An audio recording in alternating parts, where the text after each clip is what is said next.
Thank you, Jonah. That was great. And there are copies of Jonah's book, I think, in the back and on the resource table. And also, if you have other questions or would like to engage in conversation with Jonah and our next speakers, they'll be available for discussion in the Ponce de Leon room, number 4, during our break from 3:10 to 3:40. There will be active conversation times then. In this era of polarization, we are honored that 2 of America's most effective and influential foundation CEOs will describe some of their philanthropic priorities and how they forge partnerships with other funders across the philosophical spectrum, including with each other. Lindsay Craig, the extraordinary leader of National Review Institute, will lead a conversation with Rebecca Rimel of the Pew Charitable Trusts. And then filmmaker and entrepreneur John Papola, creator of the Keynes Hayek rap battle, which turned my son into a Hayekian, and a new documentary on Arthur Brooks that came out last week, I think. John will lead a conversation with Brian Hooks of the Charles Koch Foundation. Please join me in welcoming Rebecca Rimel and Lindsay Craig.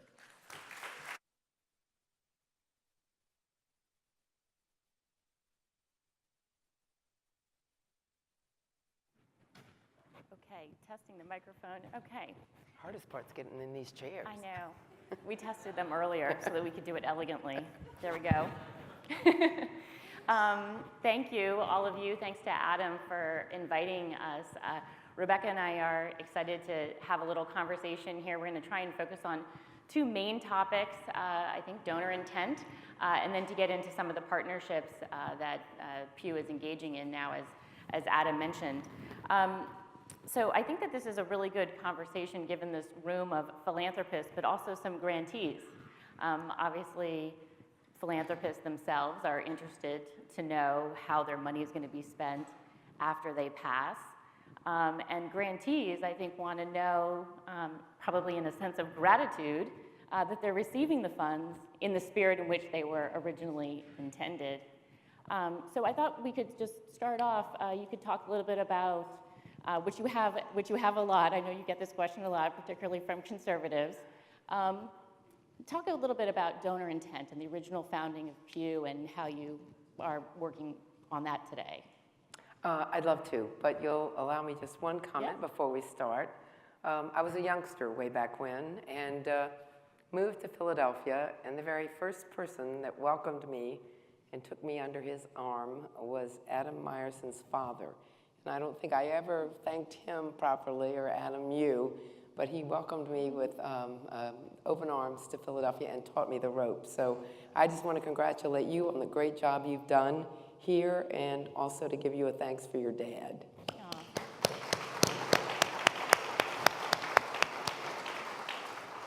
I have been in this business a long time. When I meet with my new staff, I tell them I've been at Pew longer than before they were born, and they don't chuckle because it's true.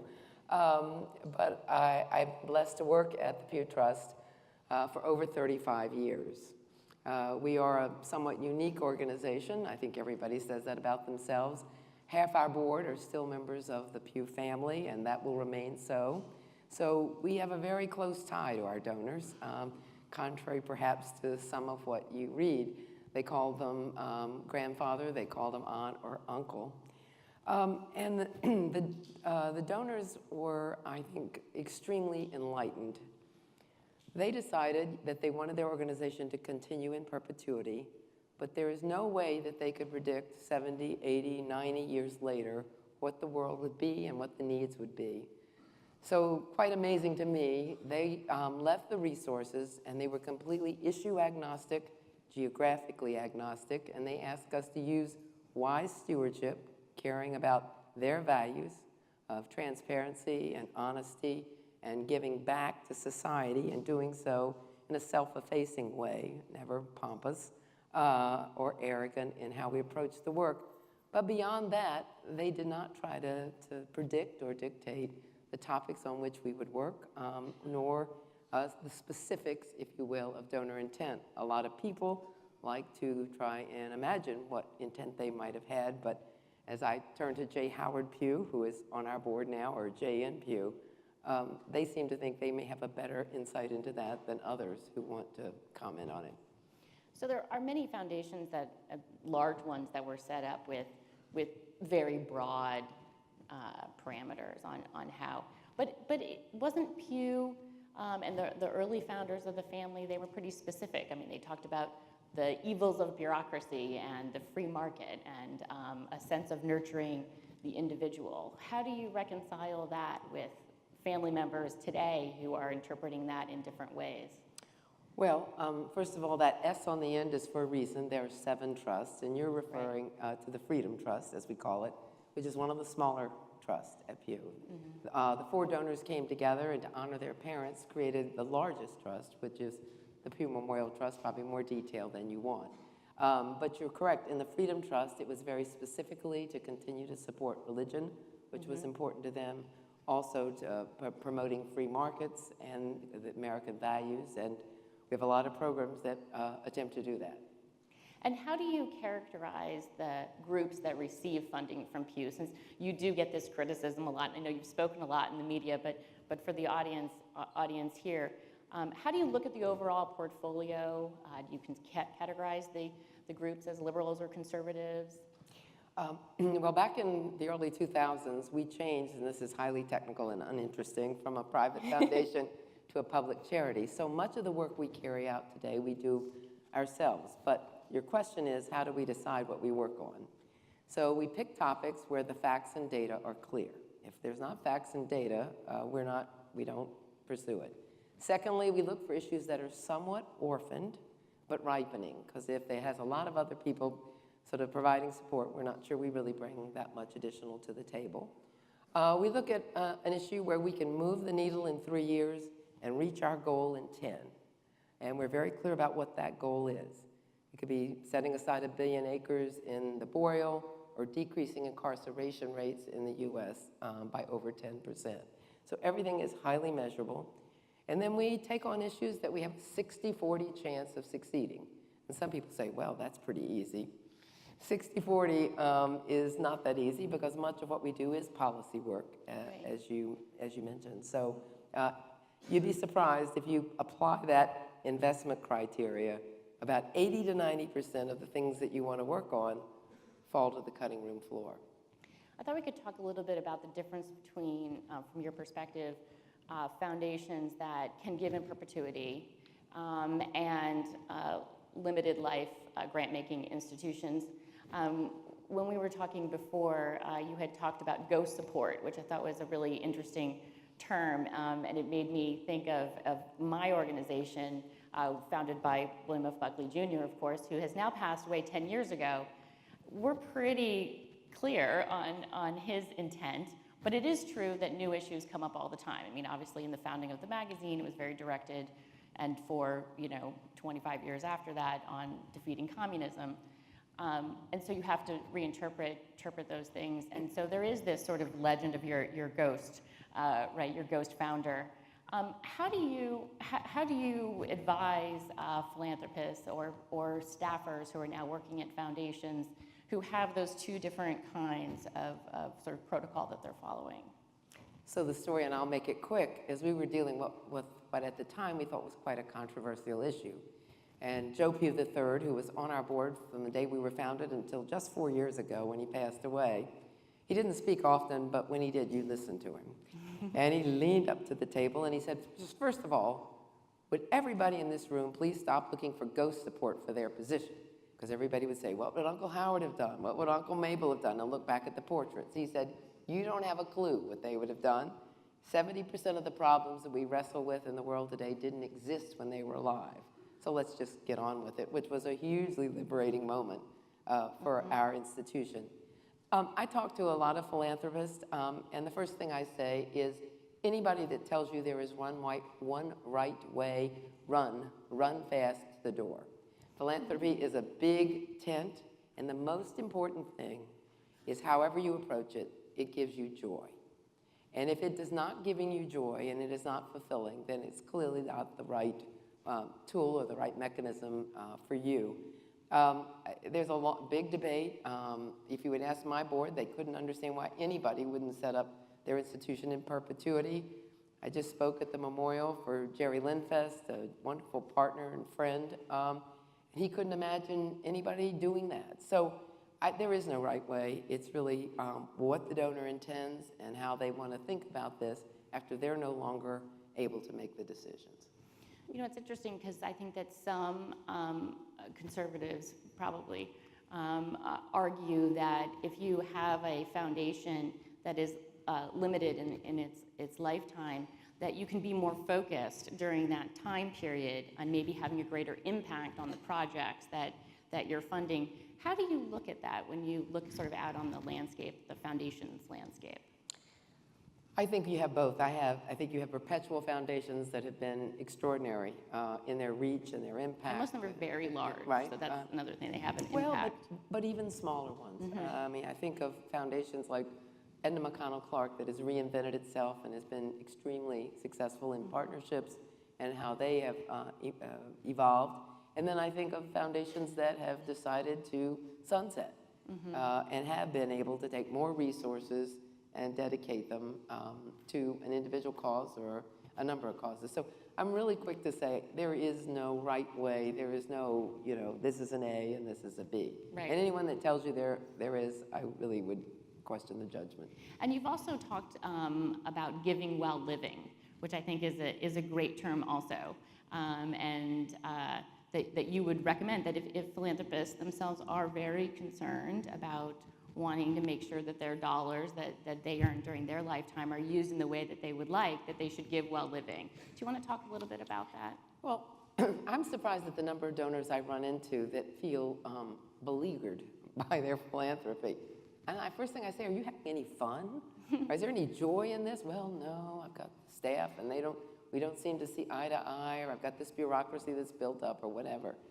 I think if the tool that you're using is not fulfilling your personal desires and your, as I say, joy factor, then it's probably the wrong tool. We increasingly see donors that are deciding to outsource their philanthropy. They don't want to build a big, staff. They don't want to have that sort of problems, if you will, in their life. Not that staff are problems. I'm a staff. Yeah. But I think it really is sitting down and thinking about what's going to be most successful for you as a philanthropist. And, size matters.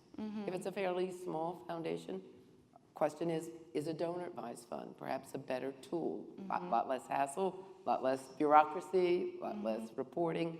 Yeah. So I think getting some wise advice from someone who is not selling any one thing. Right, and there are donor advised funds, of course, that can be limited in the way that the money will be spent, and like Donors Trust, who I know is here and is a sponsor, and they have the ability to then be able to make sure that the money is going to be spent in the way that the original donor had intended. So that sort of goes back to the donor intent issue in a good way. We have a donor as a public charity. We are both encouraged and required to raise funds outside, but this donor decided that they did not want to set up the quote-unquote bureaucracy and such, and they wanted the funds spent in 10 years. And so they were very specific, and they were very specific on what topics they wanted spent. So there's all kinds of tools to do this. So turning to your partnerships, I think that this is also will be very interesting to the audience. Obviously, working with groups that are, as Adam put it, a different ideological perspective could help you expand your audiences. How are you all looking at your partnerships? Are you approaching them as a way of expanding your reach? Are they just looking for the right partner for the right project? How do you look at that? Well, we don't accomplish anything without partners, and whether those are donor partners or whether they are partners in government. But I hearken to our work on corrections reform, partly because our dinner speaker tonight was one of our very first partners, and we started this work. Yeah, at Texas Public Policy Foundation. Exactly. We started this work in '06, and I was opposed, because I thought if we got involved, we were going to get labeled the soft on crime crowd, and we are strictly nonpartisan. And one time, a magazine in Washington labeled us raging moderates. And I thought, if I can keep that label during my tenure, I will have been a success. And I said, no, this is really not where we need to go. And they convinced me, and they were right, that the issue of corrections reform is about having taxpayer dollars spent well, having people pay their debt to society in the most efficient and effective way to return them to being productive, tax-paying citizens. So we launched in this work in '07 and we had to have partners. And Texas was one of our first states. Right on Crime was a major partner. Newt Gingrich was there as our leading champion. And subsequently, we've worked in 30 states across the country on adult correction reform. And a lot of other people have as well. And incarceration rates since that time are down close to 12%. And that's a great outcome. We now will move on to a different issue, actually juvenile incarceration, because we think many others have entered the field. They're doing great work. And so that's sort of we will leave a field once we feel that others have filled that void. And do you look for partners in this new project? Oh, for sure. On our pensions work, the Laura and John Arnold Foundation have been wonderful partners. Not a popular topic but we have a $1.6 trillion gap. And however, in terms of the promises we've made to retirees and current workers. And no matter how you feel about pensions and whether they're the right or too large or whatever, sort of honoring the commitment to those who have retired, most people feel is an obligation. And they have been wonderful in working with us, going into states where we're invited in, has to be by an R and a D legislator and the governor, to help state figure out how to handle pension reform going forward. And it's not for the faint of heart, just ask John Arnold. But it's hugely gratifying. I mean, Pennsylvania just passed pension reform, and we've had it now, have had some success in 8 states. But they have been extraordinary partners in that work. So the sort of atmosphere, the political atmosphere out there today seems to be very partisan. Do you find that it's been harder in recent years to partner, or do you find that when you start to partner with somebody who's from a different ideological perspective, that both groups are saying, Eureka, we found somebody who can partner with? I think the potency of it is huge, particularly on the Hill and in the state houses. So when you walk in with partners that people, legislators would say, wow, you all are working together, they sit up and listen, particularly if they feel that both organizations are fact-based and credible and are not coming in with a partisan agenda. I say to my staff, you lead with your head, not your heart. Really don't care how you feel about this topic. And we're not going to work on anything where we cannot get bipartisan champions, either in the Senate or House or in the State House. First of all, you can't win. Second, it's a reputation killer. And so having then a funding partner who also buys into that is absolutely critical. Do you want to talk a little bit about your partnership with Koch, since Brian will be coming on next? Yes, well, they have been fabulous on corrections reform. We're delighted that they are in the space. They have a huge and important, powerful voice, not just with donors, but also with policymakers. And I think, this is one we can chalk up to a great success. We're hoping we can have the same in, juvenile justice, which is really ripe for change, save taxpayers money, help kids at the same time, and get these kids back on. I mean, most of the kids that are in correctional institutions today didn't commit a crime. I mean, they're there for truancy, can you believe it, or other kinds of things. I mean, really a bad way for us to be deploying resources, and it certainly has a very sort of bad outcome. And when you're working with a group like Koch, when you first approached it, you had mentioned that maybe internally you all were thinking, okay, here's a new partner. They have some discussions in the media about the way they might be characterized, but you decided after learning a lot about how genuine they were about the work that they were approaching here, that this was a good partnership for you all. Well, listen, we welcome all comers. I mean, anybody that is buying into change that benefits the public interest we couldn't be more excited. We worked very closely with the Walton Foundation on a range of environmental issues, both oceans and land. As I said, Jerry and Marguerite Lindfest were hugely supportive to getting 1 billion acres in the boreal set aside by 2022. That's like 8 Texases, because I can't think in terms of billions. And it's a lot. So, I think it's very important not to judge anyone by necessarily what you read or what you hear. It's people that sit down with you and have an earnest interest in following the truth wherever it may lead you. Paraphrasing Jefferson, all the founding fathers, but I am from Charlottesville. And also having facts and data inform decisions. It's key. Yeah, when we were talking, I had told you that we were pleasantly surprised to be able to work with the Annie Casey Foundation on foster care reform. Annie Casey Foundation would probably not be funding much of the other conservative advocacy work that we do, but this was an area where we had complete and total overlap. And so I think, as you've been talking about here, the ability to be able to look and see where you can align interests, because you're not going to ever agree on 100% of everything, but where you can find these kind of partnerships, they become even more powerful. Well, I mean, Chuck Grassley was our #1 champion on foster care reform years ago. So I think it's, again, very problematic to sort of pigeonhole donors, elected leaders, anyone. I think you need to approach every relationship with an open mind and only reach that conclusion with a lot of facts and data, which most people don't do. The earlier speakers really talked about the fact that there's so many ties that bind us as Americans, and yet we seem to focus constantly on what divides us. And I think that's so unproductive and much to our detriment. Yeah, and so these are really great partnerships to be able to highlight. You mentioned data and polling. Before our time is up, I want to give you an opportunity to talk about how you're approaching that in your overall portfolio, given that you've changed the structure a little bit, and how you're keeping that as a core part of what Pew focuses on. Well, we think providing information that is timely and relevant and factual is sort of the bedrock of what we do. And a lot of that's done through the Pew Research Center. You might read about them in clips in the mornings. And they work on any number of issues, from political to international and multinational comparisons. The thing I'm most proud of is the work they do on religion.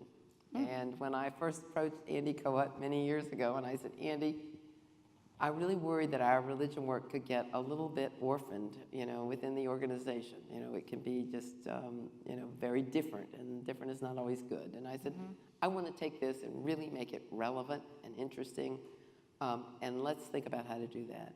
And I think, and Luis Lugo is here, he should put his hand up. He ran our work in religion, now works for the DeVos Foundation, and did this, really built this entity up, and it now does a lot of work in explaining how religion plays into every facet of our lives. Political, the decisions that we make, and then also in an international context. So the Research Center has a broad mandate. Don't tell them I picked one area that I was particularly partial to. But I also think it's because it's an area that governments can't and shouldn't be working in. Right. So do you feel like that goes a little bit back to the donor intent issue? Because that was part of your original donors' sort of cadre of interest, wasn't it? No question. And, Mr. Pugh and Billy Graham started Christianity Today, and he helped Mr. Graham start his ministry. We remain very supportive of them, and Grove City College, which was a very important organization to Mr. Pugh. So we do a lot that we sort of honors our legacy. The one thing you haven't asked me about, are we out of time?